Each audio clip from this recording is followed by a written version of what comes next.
Just a quick update on my fire situation. There's still smoke in the air. It's not as bad as it was the last couple of days, but it's still kind of ever present.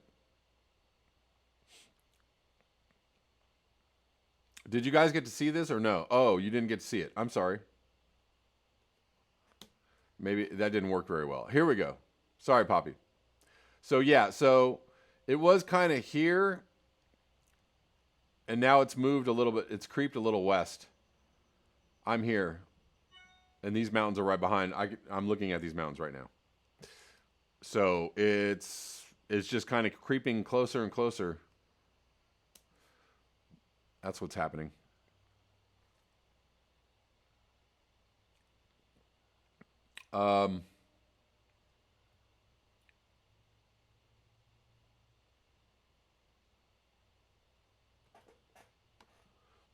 Let me move. Oh, remember yesterday I told you I was talking about the story about the fire marshal, the Oregon fire marshal, resigning or being fired, but there's actually more to the story, so I wanted to read this. Quote unquote, didn't do anything wrong. Oregon fire marshal explains resignation.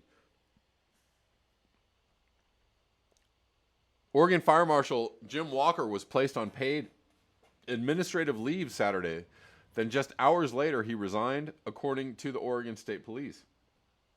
OSP did not immediately provide a reason for Walker's departure.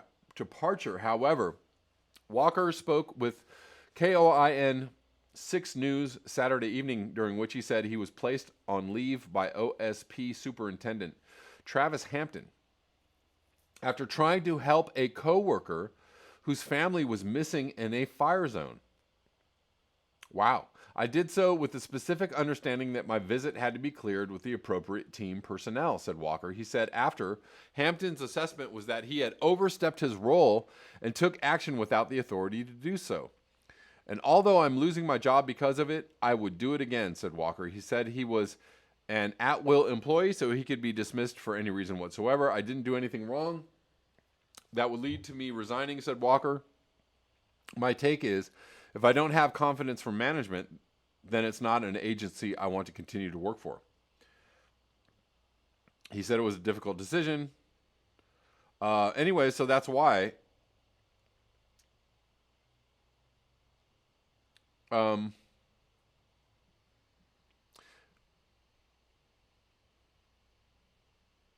He was trying to help a coworker whose family was missing in the fire zone. Can you believe that? You did the right thing. You're fired. And so goes our insane society that we live in, right? Like common sense, doing the right thing, doing a good job, being somebody who's conscientious, right? Like all those things are not rewarded. They're actually, you're penalized for doing those things in our society, right?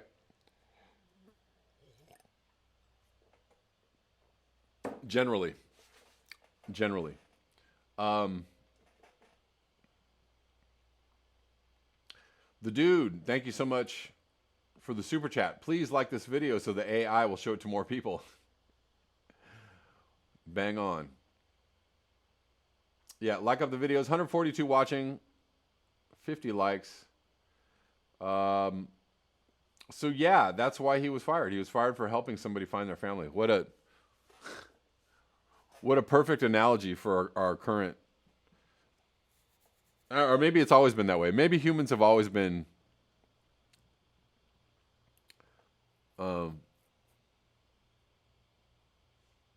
maybe people always get penalized for like doing the right thing. Who knows? Jim Martin seems like cruelty is a virtue these days. Indeed. This is an op-ed in the Los Angeles Times from Peter Kalmus, otherwise known as @ClimateHuman on Twitter. With global heating, expect inferno seasons in the American West. Global heating. This is from September 12th. More than 3.1 million acres have burned in California this year, some 3% of the state, with many wildfires still at zero containment and months of fire season left to go. This far exceeds the previous record set in 2018 when 1.7 million acres burned, including the town of Paradise. These raging fires, some exacerbated by the blistering heat last weekend, are the direct result of climate change. The planet is currently 1.0 to 1.2 C, depending on which baseline you believe in, about 2 Fahrenheit hotter than it ought to be. This excess heat is entirely due to humans, mainly from burning fossil fuels and destroying forests. These activities release carbon dioxide into the atmosphere, which blocks some of the infrared heat photons that otherwise would radiate away into space. Global heating now makes heat waves more extreme and more than 3 times as frequent as they were in the 1960s. Heat records are being shattered everywhere. Even talking about records is starting to feel pointless when every year is practically guaranteed to be hotter than the last. Attribution studies now routinely connect individual heat waves to human activity. For example, Siberia's searing 2020 heat wave was made 600 times more likely because of climate change. And Europe's record 2019 heat wave was made up to 100 times more likely. These blasts of intense heat create hot and dry conditions that are ideal for fires, especially in ecosystems that thrived under cooler, damper conditions. Global heating also causes earlier spring snowmelt and increases the likelihood of drought, making extremely dry soil and fuel conditions more likely. Drought and heat in turn stress trees, making them susceptible to attacks from beetles, whose populations are less suppressed by warmer winters. Hundreds of millions of dead, dried-out trees throughout the western United States don't just burn more easily, they explode. We may be experiencing an irreversible ecological tipping point, with forests in the West dying to be replaced by scrub and grass. Tragically, even this year's disasters are not the worst we can expect. In fact, heat waves and fires like what we're seeing in California, Oregon, and Washington will continue to worsen as long as humanity continues to burn fossil fuels. At the same time, even if we don't burn fossil fuels, it's probably going to continue to worsen still, unless we do something else. I don't know. At the same time, it no longer seems possible to limit the increase in global average temperature to 1.5 C above pre-industrial levels, though even a few years ago, we could have achieved that goal. So yeah, it no longer seems possible because it isn't possible. We are going to hit 1.5 C, period. The end of story. And that's ridiculous to think it's going to happen 30 years from now. It's not. It's going to happen in the next. WMO said, expect it in the next 4 years. Above pre-industrial levels. Anyways, at a 2C increase in global heating, the frequency of hot extremes over the West is projected to increase by 350%. 350%. That's a lot of percent. And the annual maximum temperature is projected to increase by 1.9 C relative to current levels. By mid-century, annual burned areas in the West are projected to increase by up to a factor of 6 relative to today. Similar changes are occurring throughout the world, and climate impacts are, of course, not limited to infernos of heat and fire. Hurricanes, floods, lightning storms, and snowstorms are all getting worse and will continue getting worse. Ice sheets and glaciers are melting, and the sea level rise will inundate many of our coastal cities in the coming years, forcing us to abandon parts of them. Less clear, but looming large in the climate future, are synergistic impacts on human systems such as drinking water, food, infrastructure, and geopolitics, which are built on top of a rapidly degrading ecological system. These interconnected civilizational systems may not have the resilience to withstand intensifying climate shocks and support modern life as we know it for much longer. When pressure on those nonlinear systems increases steadily day by day, as basic climate physics ensures will happen as long as we continue burning fossil fuels, there will inevitably come points when they break. Such nonlinear collapse will be both surprising in its detail and horrible in its consequences. We know that marginalized communities will be affected disproportionately. Climate scientists have been sounding these warnings for decades, and as climate scientists, we take absolutely zero pleasure in being right. We are terrified, and it is a psychological strain to be the messengers. But we cannot look away for the sake of our families, for the sake of the people we don't know, and for the sake of the natural world. The decisions we make collectively over the next few years will be consequential on geologic timescales. Global heating could last hundreds of years, and biodiversity loss could last millions of years. We have reached the point where we must radically transform how we live on this planet. Yet governments throughout the world continue to accelerate fossil fuel production and infrastructure. In the face of this visible tragedy, we take hope in two simple facts. First, this is a problem entirely of human making, which means we can solve it if we choose to. Second, the grassroots climate movement has gotten so strong that climate is rapidly becoming the deciding factor in major elections around the world. Each one of us can contribute by adding our strength to this movement. As humans on the only place in the universe known to have life, we should think of this task as one of cosmic importance. That was by Peter Kalmus and Natasha Stavros.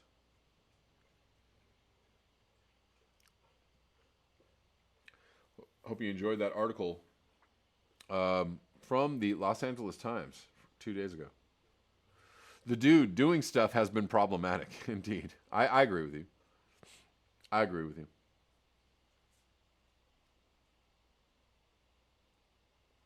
Kim, anyone seen monarch butterflies going back south? No, not a one.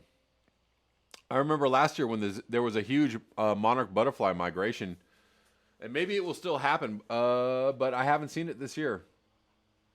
Not even a little one. Not even, maybe I've seen one or two monarch butterflies this year, but that's it.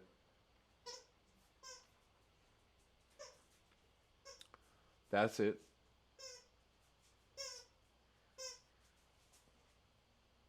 Yes, Donald McCarthy, somebody said something about their apple tree not bearing fruit.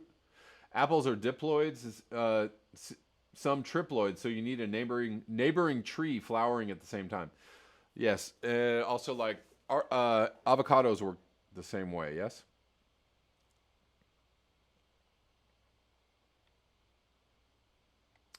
Let's move on.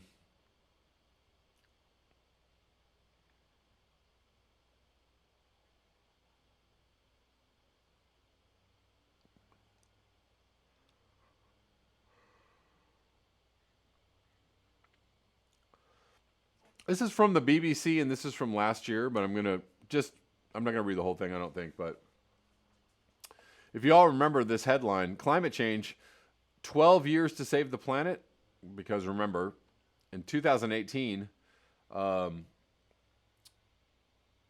can't remember the organization, an organization that had studied what was going on with climate change, said we had 12 years to save the planet. This says make that 18 months. And this is from last year, so. Did we already reach the end of the 18 months yet? Do you remember the good old days when we said we had 12 years to save the planet? Now it seems there's a growing consensus that the next 18 months will be critical in dealing with the global heating crisis, among other environmental challenges. Last year, the Intergovernmental Panel on Climate Change reported that to keep the rise in global temperatures below 1.5 C this century, hardy har, emissions of carbon dioxide would have to be cut by 45% by 2030. And yet still, many governments are saying, oh, we're going to try and get to net zero by 2050. Way too late. But today, observers recognize that the decisive political steps to enable the cuts in carbon to take place will have to happen before the end of next year. That's this year. The idea that 2020 is a firm deadline was eloquently addressed by one of the world's top climate scientists speaking back in 2017. The climate math is brutally clear. While the world can't be healed within the next few years, it may be fatally wounded by negligence until 2020, said Hans Joachim Schellnhuber, founder and now director emeritus of Potsdam Climate Institute. The sense at the end of the next year is the last chance saloon for climate change is becoming clearer all the time. Well, we actually took the biggest step in reducing emissions that we have ever taken in the history of humans by locking down everyone to fight coronavirus. So we did the best we could so far. I am firmly of the view that the next 18 months will decide our ability to keep climate change to survivable levels and restore nature to the equilibrium we need to our survival. said Prince Charles, speaking at a reception for Commonwealth foreign ministers recently. Anyways, I'm not going to read any more of that. A few people, including Prince Charles, said we had 18 months. And we are nearing the end of 2020.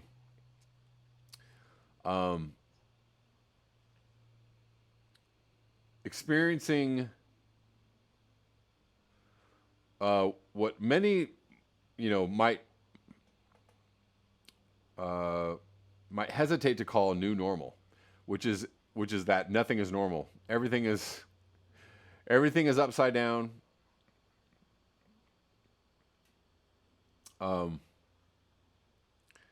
Nothing is like it seemed a year ago. Nothing is going to continue like it seemed it was going to continue a year ago. Nobody knows how anything is going to continue from this year forward, right? The future is completely up in the air, a blank slate, if you will, which makes it a really good time to take, to make some changes, not only in your personal life, but to take action on changing things for the better with whatever time we have left, maybe on a political level or on a societal level. This is a really good time to do it. Yeah, as my good friend Iapa was saying yesterday, saying that the universe is lined up for things to continue to illuminate the need and the ability for things to change majorly and massively, right? Dip says, that's one good thing. Society will most likely collapse and humanity will doom itself before we can really, really damage the planet, right?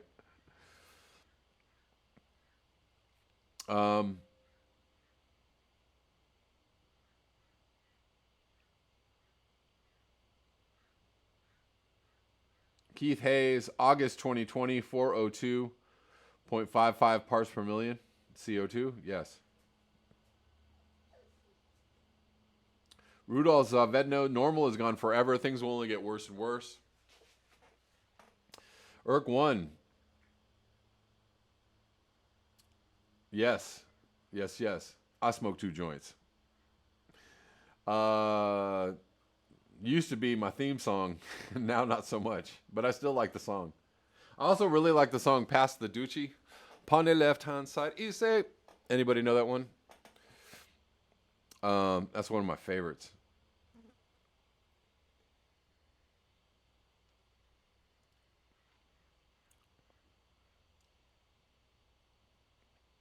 The Dude, nuclear waste, enough said.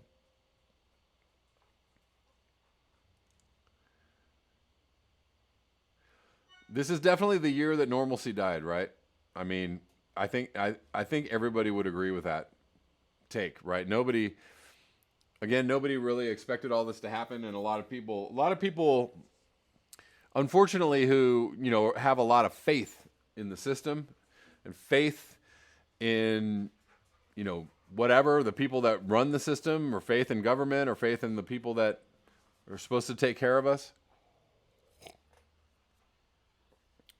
And that's a lot of people, that's the majority of people, right?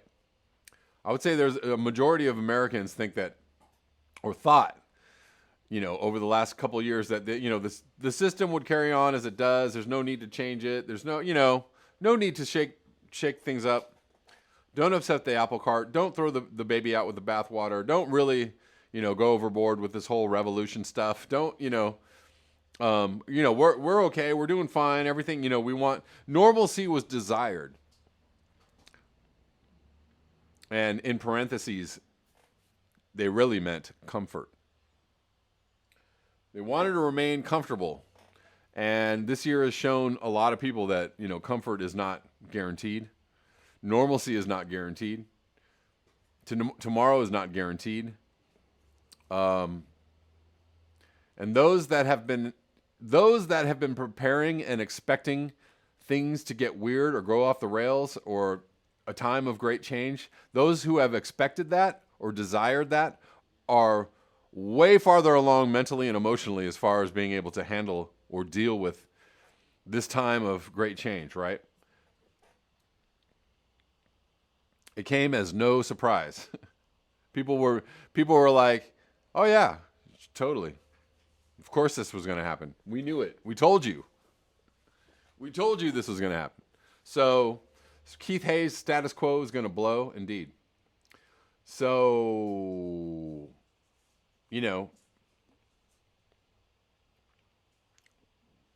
now is a really great time. Now that people have had their complacency checked and their comfort checked a little bit, and their reliance on the status quo checked a little bit. Now's a really good time to really open people up to the idea that, like, we need major change. The system needs to be absolutely retooled and reconfigured in so many ways to render it unrecognizable to what we think the system should be right now, right? And that's the only way, if there is a way to actually save ourselves from certain disaster due to climate change. The absolutely only way is for everything to change so dramatically, in such a dramatic fashion, that it renders what we think the system should look like a reality, it renders it unrecognizable.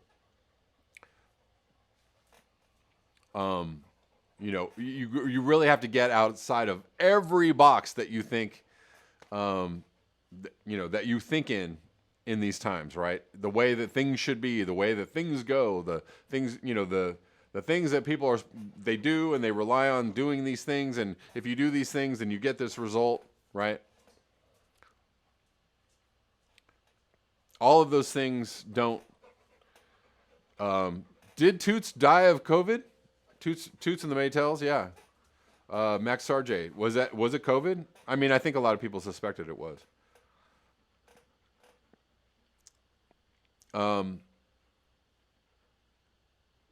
Anyways, again, another black person dying of COVID. Right? Anyways, what was I saying? Yeah, the only way we're going to really do anything about this is to, reconfigure our minds to imagine something totally different. Literally wiping the board clean of anything that we think, anything that we might keep from our current system. Like, you have to just,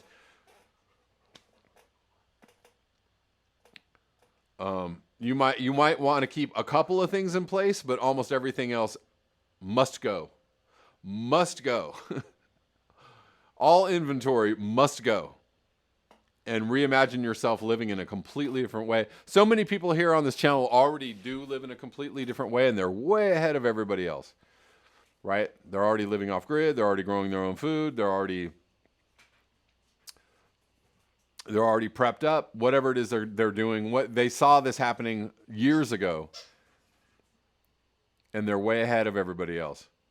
But for those who are just, understanding, oh, I see, I should really try and, get myself together here so I can have a chance to survive possibly these great changes, even if there is a chance of surviving, or if there's not a chance that you're going to be moved out of, right? The chance that you are going to have to leave wherever it is that you live because of a climate disaster is a pretty high percentage chance. Nobody will be spared, right? No area, no geography, no place that anybody lives will be spared. The possibility of having to move yourself, pick up everything that you have and leave due to wildfire, hurricane, floods, drought, civil unrest, whatever it is. The chances that you're going to just hunker down and stay where you're at, or be able to stay where you're at, are greatly diminished in these times, and will continue. The chance of that is going to continue to go up. The chance that the chance that you're going to have to leave where you're at, or change something about how you're living. People that are way out in the sticks, of course, they're way ahead of everybody else. People that have already moved themselves to an area where they can where they can withstand the shock the societal shock that is coming our way. Those people are way ahead of everybody else.